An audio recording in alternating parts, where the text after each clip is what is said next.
Você já parou para pensar que a sua empresa pode estar pagando impostos a mais? O nosso sistema tributário é bem complexo e é comum as empresas pagarem mais do que o devido. Saiba que é possível recuperar os valores dos últimos 5 anos e reforçar o seu caixa. A Fortus Tax é especialista no assunto e já ajudou muitas empresas nos seus 18 anos de atuação. E o mais importante, você só paga pelo serviço depois que o dinheiro estiver na sua conta. Fortus Tax. Pagar o justo é o nosso forte.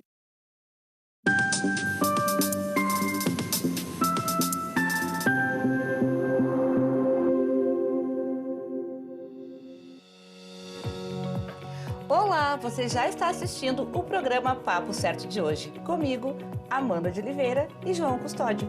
E hoje é o Dia das Nações Unidas. Olá, sejam bem-vindos. O nosso programa vai ao ar de segunda a sexta, às 8 da noite, aqui na Ubra TV. E hoje vamos abordar direito do trabalho. Vamos conversar com o Dr. Giane Gabriel Cardoso, juiz do trabalho e presidente da Associação Brasileira de Magistrados do Trabalho, que vai falar sobre audiências telepresenciais. Boa noite, Dr. Giane. Muito obrigada por ter aceito o nosso convite e estar conosco aqui no Papo Certo. Boa noite, Amanda. Boa noite, Dr. João. Muito obrigado pelo convite e espero que eu possa colaborar aí com as dúvidas das pessoas que vão nos assistir hoje. E você aí de casa já pode enviar a sua pergunta ou comentário pelo nosso WhatsApp 51 3029 8080, que o Dr. Giane vai responder tudo aqui no programa. Nós voltamos em 30 segundos.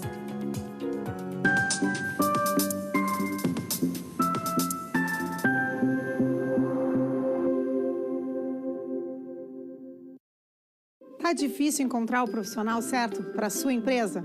Precisa de alguém detalhista para aquela vaga no financeiro? Quem sabe um criativo para o marketing? Ou ainda, alguém focado em resultados? A Fortus RH utiliza técnicas de seleção e processos estruturados, realizando entrevistas, aplicando provas e testes específicos. Tudo isso para buscar a pessoa certa para a vaga certa. Fortus RH. Conectar pessoas é o nosso forte.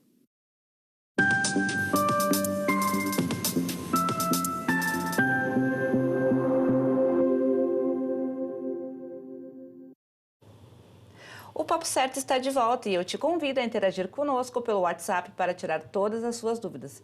E aproveito para lembrá-los que estamos ao vivo também pelo YouTube e Facebook.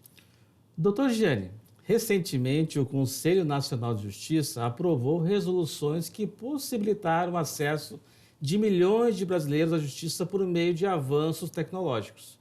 Que avanços foram esses? Bom, João, os avanços, eles são previstos por duas resoluções, uma que aborda a questão do juízo 100% digital e o outro que aborda a Justiça 4.0. São resoluções que estimulam o uso da tecnologia de modo a permitir que as pessoas consigam acessar, chegar até o Poder Judiciário, muitas vezes sem precisar sair da sua casa, do local em que estão trabalhando ou até mesmo do escritório do advogado que está representando a parte na ação judicial. Facilita bastante. Quem mora, às vezes, numa cidade, tem que pegar 2, 3 ônibus, acaba facilitando bastante, né? Certamente. Tem essa questão do deslocamento em grandes centros, que evita, mas também as pessoas que não moram numa cidade assistida por exemplo, pela Justiça do Trabalho, ainda que tenha jurisdição, competência, mas não tem um prédio, um fórum da Justiça do Trabalho para o qual a pessoa possa se deslocar. Então, ela pode simplesmente, por meio de um dispositivo móvel, um celular, conectado à rede mundial de computadores, ela acessa um aplicativo gratuito e participa da sua audiência. Não apenas audiências conciliatórias, mas também audiências de instrução, que são as mais complexas, onde ouvimos as partes e as testemunhas. Para quem fica meio nervoso também de ir na audiência, né? Por internet fica mais tranquilo, eu acho, né? Acho que parece mais fácil. Pois é esse contato com o juiz, que as pessoas até chamam de dia de corte, pode ser que acaba sendo um pouco mais tranquilo, porque a pessoa está no conforto da sua casa, pode estar no sofá participando da audiência. Claro, essa informalidade não retira a seriedade da audiência. É pura e simplesmente mais uma forma de participar das audiências. E, doutora, as videoconferências já estavam previstas na legislação brasileira, mas no judiciário passaram a ser utilizadas com maior frequência depois da pandemia. Ou seja, a pandemia impulsionou esses avanços tecnológicos, promovendo atualizações e quebras de paradigmas? Com certeza. Tanto que a pandemia começou em meados de março, mas para o fim do ano surgiu essa resolução do ano de 2020, surgiu a resolução do juízo 100% digital e no ano seguinte a resolução da Justiça 4.0. Então, o contexto do momento em que se passou a adoção de audiências telepresenciais de forma muito ampla. Quando veio a pandemia, não só o judiciário, né, mas vários órgãos e empresas praticaram um lockdown, um fechamento total. E, por óbvio, se chegou à conclusão que não era um cenário possível e o caminho que se tinha adotar a tecnologia à disposição e, por meio dela, realizar as audiências. No início, como toda novidade, havia muito receio, muita dúvida de se aquilo daria certo ou não. E a prova disso é que hoje, por exemplo, eu tive audiências de manhã e à tarde, todas elas realizadas telepresencialmente. Então, na minha opinião, é uma realidade que veio para ficar. Mas hoje mesmo já saiu uma recomendação para que os juízes do trabalho retornem às audiências presenciais. Então, é algo que chama bastante atenção, porque ao mesmo tempo que nós temos um futuro voltado para juízo 100% digital, Justiça 4.0, hoje recebemos a comunicação de que devemos voltar para o presencial. Mas já estão acontecendo as audiências presenciais? Está dividido? Como que está isso? Assim, as audiências nós podemos conceituá-las como a tradicional, a presencial, em que todos comparecem a uma sala de audiência. Temos a mista, em que, vamos dizer assim, é mais democrática, cada um participa como quer, alguns indo para o fórum, para a sala de audiências tradicional, onde vai ter ou não um juiz, ter ou não os advogados, ter ou não as testemunhas, e a 100% telepresencial, em que todos vão ficar em algum lugar remoto e não necessariamente no mesmo lugar. Então, são essas basicamente as nossas opções. Eram, ao menos até hoje, as opções de trabalho. Então, até então eram essas 13, e agora vai ficar como? Agora, não se cancelou, não voltou atrás nas resoluções do Juízo 100% Digital nem da Justiça 4.0, mas se recomendou o retorno das audiências para o juiz, ao menos presenciais, mas se as partes requererem, elas podem participar de forma remota, mas independentemente das partes estarem em um local diverso do que a Justiça do Trabalho, o juiz terá que estar no fórum, na sala de audiências. Ah, entendi. O que mudou foi onde fica o juiz. Onde fica o juiz. Praticamente foi isso. Tá ok. A mudança real foi essa. Ok, certo. Doutor, o que muda na prática dos serviços presenciais para os virtuais? Na minha opinião, não muda nada, a não ser, vamos chamar assim, a mídia em que está o atendimento. É uma comparação que eu faço quando o processo deixou de ser físico, em papel, e passou a ser eletrônico. É o mesmo processo. Ele só muda à medida em que ele se encontra. Antes estava no papel impresso e ele passou a estar no eletrônico.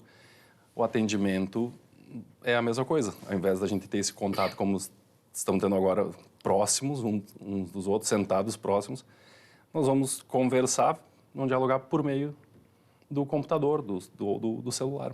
Até mesmo aqui no Papo Certo, acho que até hoje foram 2 ou 3 entrevistas que foram por Meet, né, João? Sim, sim. É que no nosso caso aqui com a TV é diferente, mas talvez que para os casos de audiências fique bem da mesma forma, né?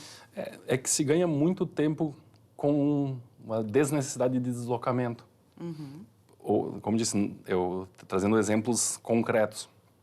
Hoje eu tive pessoas participando do escritório dos seus advogados, diretamente do local de trabalho, de dentro do carro, claro, não o carro em movimento. Sim. Estavam fazendo suas atividades diárias. Quando chegou no horário, alguém avisou, a pessoa encostou o carro e dali parou. Inclusive, uma dessas pessoas era um advogado. Então, a vida vai seguindo, você vai ganhando, você vai aproveitando, otimizando mais o tempo. Acho que facilita realmente bastante. Facilita, porque no modelo antigo, vamos ver pelo lado do advogado, ele se desloca até o fórum. Chega um pouco antes para conversar com o cliente, ver se vieram as testemunhas, correr atrás de todo mundo. E aí está o horário previsto. Mas algumas coisas acontecem e pode ir atrasando. E estando no fórum, ele não tem as instalações, o equipamento para poder trabalhar. Se ele está no escritório, ele está sentado trabalhando. Quando chega no horário de começar a audiência, ele vai ser convidado a entrar na sala de audiência, porque ele pode ficar na sala de espera. E aí ele para de fazer a atividade que ele estava e volta para a audiência. Fiquei me lembrando agora do tempo de testemunha, né? Se me chamaram, mas pode uma testemunha de um processo trabalhista. Fiquei lá, era para estar lá tipo 15 horas, fiquei até às 18 horas, daí para as 18 horas falou assim, não vai ser preciso teu testemunho. Eu fiquei das 3 às 6 e não foi necessário. Se fosse virtual, eu estaria trabalhando. Sim. E se não desse o caso de não ser chamado, eu continuaria minha vida normal.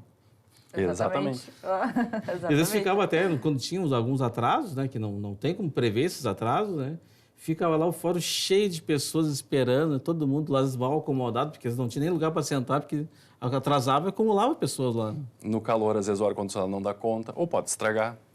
Não, são N fatores, o tempo não para, tem que otimizar, né, realmente. Exatamente. Continuando então, doutor, a justiça brasileira é estigmatizada como falha e lenta. O senhor acredita que investimentos em tecnologia vão mudar esse conceito? Eu penso que sim. Vamos de novo. Eu gosto de trabalhar um pouco com comparações para a gente ter noção do que acelera. Quando o processo era físico, eu tinha um servidor dedicado a pegar a petição inicial que era distribuída lá na distribuição, que era um outro setor além da secretaria. Aquela petição subia, que alguém trazia na mão. E às vezes até com um carrinho de mão, né? Conforme o volume de processos novos ou de petições que chegavam, aí eu tinha um servidor que pegava essas petições iniciais, pegava uma capinha, colava uma etiqueta com um número, nome do autor ou dos autores, nome do réu, dos réus, fazendo toda essa atividade de forma braçal. Protocolava no livro que estava levando... Protocolava e assinava, vinha uma petição dizendo junte-se. Tudo isso não deixou de existir. O advogado pode redigir direto no editor de textos do PJE ou redigir no Word, Ctrl+C, Ctrl+V, lança no PJE, transforma em PDF e coloca, e daí aparece a marca d'água, a identificação do escritório. E não tem mais o servidor para fazer toda essa atividade de criar, de formar, montar os autos. Então, esse é só para dar um exemplo do tempo que se ganha. E aí, todo o resto de entrar o processo na audiência, você pode deixar ele automatizado. Não precisa vir um servidor com um livrinho onde tem as datas e horários, procurando, onde eu vou colocar esse processo? Não, o próprio sistema já vai disparando essas atividades que não precisam de tanta atividade intelectual, o computador já faz. Maravilha. Eu daí estava conversando com uma advogada da área da família, e aqui, por exemplo, em Canoas, algumas fóruns estão no processo de digitalização ainda, então tem alguns processos que são físicos, né? Daí ela comentou que um processo físico, às vezes, leva para juntar uma petição até 7 meses. E o processo eletrônico, botou hoje, no amanhã ou no mesmo dia já está juntado no processo. O tempo para ser juntado é da conexão com a internet, então... Nós, às vezes, comentamos, o pessoal pergunta, essa ata de audiência está prevendo já o meu alvará para o meu cliente se habilitar no seguro-desemprego, sacar o FGTS. Quanto tempo vai demorar? Claro, basta dar a conclusão naquele documento, o juiz assinar, ele está disponível. Nós falamos que demora algum tempo para a pessoa não ficar ansiosa, porque pode acontecer travar o sistema e demorar, um imprevisto. Então, a gente diz que demora um pouquinho, mas a questão de pouquinho são minutos. Quando, na verdade, se nada falhar, Segundos. é segundos. Interessante. Doutor Gianni, e quanto leva, em média, a conclusão de um processo na justiça brasileira hoje e qual a expectativa com a justiça 4.0? Tá. Quando a gente fala em média, eu alerto o telespectador para algumas situações em que ele pode dizer que na vida própria, na experiência dele, ele teve um processo que foi distribuído, poucos dias depois já teve um acordo e já teve o pagamento, e tem o outro telespectador que vai dizer, não, mas eu conheço um caso que está há 10 anos tramitando, por isso que é uma média. E então nós temos dados da Justiça do Trabalho que a média do processo entre o surgimento dele, que começa com a petição inicial, até a sentença, a média é de 278 dias. Quando é publicada essa sentença, as partes podem recorrer, leva para o segundo grau, onde nós temos uma média de 300 dias para o processo chegar no segundo grau e terminar no acórdão, que é a decisão colegiada proferida pelos desembargadores. E, em caso de recurso, sobe para o TST, e aí lá em cima a média é de 508 dias. Então, conforme for o processo mais complexo ou menos, possibilidade de recurso ou não, isso depende da matéria que está sendo discutida, o processo pode demorar 278, 578 ou mais de 1.000 dias. Se for a primeira instância, dá 1 ano e meio. Não, 278 dias dá menos de 1 ano. Ah, sim, então. E é mais ou menos o tempo que eu, na prática, assim, acontece nas 2 varas que eu trabalho. Eu sou juiz substituto, então eu trabalho na primeira e segunda varas de Novo Hamburgo, e os processos que estão sob minha responsabilidade levam mais ou menos esse tempo da distribuição até chegar na audiência e a sentença. 1.100 dias, mais ou menos uns 3 anos. Isso é para daí subir para um recurso no segundo grau e eventual recurso para o TST. Daí daria praticamente 1.100 dias. Isso aí. E, doutor Gianni, para termos uma ideia de quantos processos temos emperrados, né, na Justiça de Trabalho hoje? Tá. Dados de 2022 que eu tenho, a memória é basicamente o seguinte: foram distribuídos 2,3 milhões de processos na Justiça do Trabalho, foram julgados 2,4 milhões de processos, mas o saldo, que a gente chama de resíduo, é de 1,9 milhões. Ah, mas como que se julga mais e tem o resíduo? Porque esse resíduo, esse acervo, não é só desse ano, é de anos passados. Por isso que se fixam metas de julgar mais do que tem de ações novas, de modo que esse resíduo comece a diminuir. É que o resíduo, para o telespectador entender, ele não é pura e simplesmente o juiz não fazer, não julgar. Tem várias questões no resíduo que, um exemplo, se a empresa deixa de existir por uma questão econômica, que ela faliu, não é simples conseguir bens para quitar aquela dívida. Então, aquele processo fica ali aguardando, ele está no acervo, ele não deixa de existir. Não tem um período assim que passou 5 anos, não conseguiu cobrar, baixa. Sobre isso seria a prescrição intercorrente. Tem 2 entendimentos ao menos a respeito disso. Um que seria uma disputa vamos chamar de disputa entre uma súmula do STF e uma do TST, cada uma dizendo que existe ou não a prescrição intercorrente, ou seja, o processo foi proposto, observado aqueles 2 anos após o término do contrato, só que o processo não andou porque a parte deixou de dar os andamentos. Daí seria possível declarar a prescrição intercorrente e esse processo sumir sem o pagamento. O outro entendimento é no sentido de que só com a reforma trabalhista de 2017 que surgiu a possibilidade de se declarar essa prescrição intercorrente. Então, ela existe e quem tem entendimento que ela já existia antes e outro que surgiu depois. Certo, então. Nós vamos fazer um rápido intervalo e já voltamos com o nosso Papo Certo. Fique aí com a gente.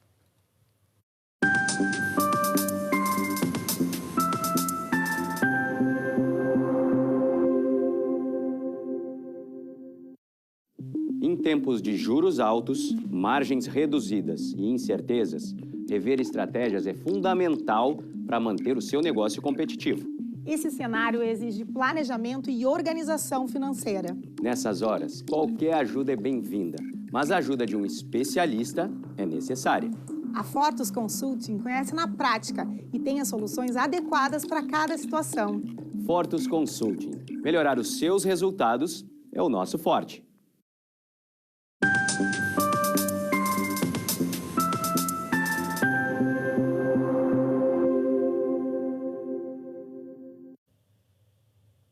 Estamos de volta com o Papo Certo e aqui nós falamos sobre as diversas áreas do direito, empreendedorismo e saúde. E eu te convido a nos seguir nas redes sociais e nos enviar a sua pergunta ou comentário pelo nosso WhatsApp 51 30 29 80 80. Temos conosco hoje o doutor Giane Gabriel Cardoso, juiz do trabalho e agora também presidente da Associação Brasileira de Magistrados do Trabalho, também conselheiro do Grêmio, agora também, parabéns. Obrigado. Está falando sobre as audiências telepresenciais. Doutor Giane, o que o programa Juízo 100% Digital? Tá. Em poucas palavras, nós podemos compreender o juízo 100% digital da seguinte maneira. Nós temos as varas do trabalho tradicionais, que é aquele espaço físico, que em algumas cidades é vara única, em outras são várias varas. E aí elas são conhecidas por aquele espaço físico, aquele local onde a gente comparece. E como eu disse antes, havia a distribuição física, que alguém levava lá a petição. Agora, com o processo eletrônico, não tem mais essa distribuição e, pelo juízo 100% digital, a parte autora, quando distribui a ação, ela pode optar para que o seu processo tramite todo de forma telepresencial, ou seja, sem a necessidade dele comparecer a uma unidade da Justiça do Trabalho. Claro, como eu destaquei mais cedo, as partes dos advogados não vão precisar, o juiz vai ter que comparecer. Então, ele não vai ser 100% digital, vai ser 100% digital menos para o juiz. E, então, a questão da audiência, os atos, eles vão ser todos concentrados na nuvem, no PJS. E a participação por meio de aplicativos, dispositivos móveis. Mas essa decisão de hoje pode ser mudada daqui a pouco também. Olha, é uma recomendação para o retorno imediato às atividades presenciais. Eu sou um entusiasta das atividades do trabalho telepresencial, porque, como eu disse, você otimiza muito tempo. Aquela hora ou mais tempo que dedicava ao deslocamento, você vai estar trabalhando. Exatamente. Ou vai poder estar num momento de lazer. Esse é só um exemplo. Outra questão de um advogado. Digamos que ele tenha a possibilidade de atender um cliente numa cidade no interior do estado. Se ele precisa se deslocar e aquele cliente não tem condições de pagar os honorários que compreendam, inclusive, esse deslocamento, eventual pernoite, ele deixa de atender aquele cliente. Agora, com essa possibilidade de trabalho remoto, o cliente dele vai seguir nas atividades dele lá na cidade dele. Quando for a hora, entra na audiência, participa e o advogado vai estar onde ele estiver. Ele não vai mais ter essas barreiras geográficas, essa dificuldade de deslocamento para trabalhar. Então, me parece que é vantajoso para todos. Claro, tem as dificuldades, como a nossa conexão na rede mundial de computadores. A velocidade não é estável, tem quedas, mas isso com o tempo vai tudo se aperfeiçoando. É mais ou menos como na pergunta que a doutora Amanda fez previamente. Houve uma quebra de paradigma. A gente teve que rapidamente buscar uma solução para reabrir as portas do Poder Judiciário. Então, foram soluções que se anteciparam, que não estavam maduras o suficiente, e nós começamos a colocar em prática e, na minha modesta opinião, deu certo. Bom, então agora eu quero pedir a atenção aí do pessoal de casa, que chegou a hora de interagirmos com vocês, que nos enviaram perguntas e comentários aqui pelo nosso WhatsApp. Vamos lá. Meu nome é Vitor Hugo, eu sou de Canoas e eu quero saber como acompanhar uma audiência telepresencial. Tá, Vitor Hugo, boa noite. Se o senhor tiver interesse em assistir uma audiência telepresencial aqui do Tribunal Regional do Trabalho da 4ª Região, a forma é simples.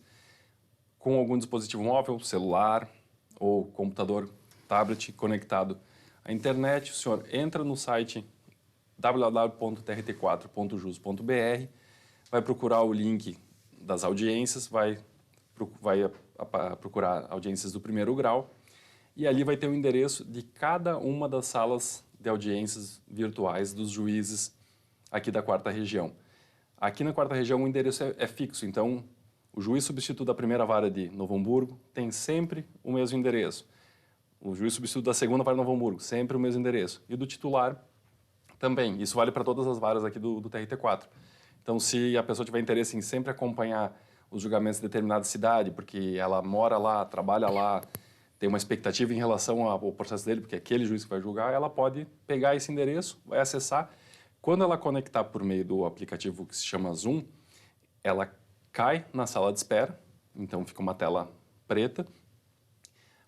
É possível que os anfitriões, que a gente chama, que no caso é o juiz e o secretário de audiência, se comuniquem com essas pessoas, mandando mensagens dizendo a sua audiência que estava prevista para tal horário vai atrasar um pouco, mas ele não consegue se comunicar com nós e nem com outras pessoas, ele fica ali simplesmente aguardando. Após, quando tem os horários das audiências, nós começamos a convidar as pessoas para entrar, para sair da sala de espera e puxamos elas para a sala de audiência. Aí fazemos a qualificação, podemos permitir que advogados que não seja a audiência deles assistam as audiências, que acadêmicos que precisam assistir o número X de audiências para fins de conclusão de curso assistam. E uma pessoa, desde que não seja um processo com segredo de justiça, qualquer pessoa pode assistir da mesma forma que poderia se deslocando a um fórum da Justiça do Trabalho. É uma forma bem simples, bem simples. Exato.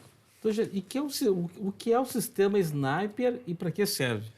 O sistema Sniper ele é bem recente. Eu pessoalmente, no trabalho ainda não tive a oportunidade de utilizá-lo, mas ele basicamente reúne informações de vários outros sistemas para otimizar o trabalho dos juízes e dos servidores na fase de execução.